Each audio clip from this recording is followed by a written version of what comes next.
السلام علیکم ناظرین، میں غفران بن یعقوب قاسمی۔ ناظرین، جموں کشمیر کی سابق وزیر اعلیٰ محبوبہ مفتی سڑک حادثے کا شکار ہو گئی ہیں۔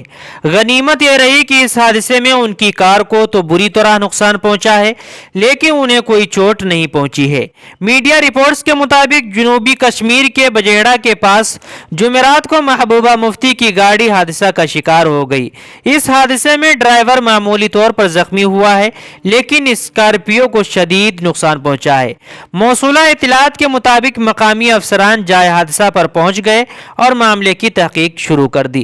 بتایا جا رہا ہے کہ اسکارپیو کا اگلا حصہ بری طرح ٹوٹ گیا ہے۔ محبوبہ مفتی اسکارپیو پر سوار ہو کر سری نگر سے اننت ناگ ضلع کے لیے روانہ ہوئی تھی۔ اسی دوران بجیڑا کے پاس ان کی گاڑی حادثہ کا شکار ہو گئی۔ بہرحال اسکارپیو کے حادثے کا شکار ہونے کے بعد انہوں نے اپنا سفر ملتوی نہیں کیا، بلکہ ایک دوسری گاڑی میں سوار ہو کر اپنی منزل کی طرف روانہ ہو گئی۔ جب اس حادثے کی خبر مقامی پولیس کو ملی تو افسران جائے حادثہ پر پہنچے اور تحقیقات شروع کر دی۔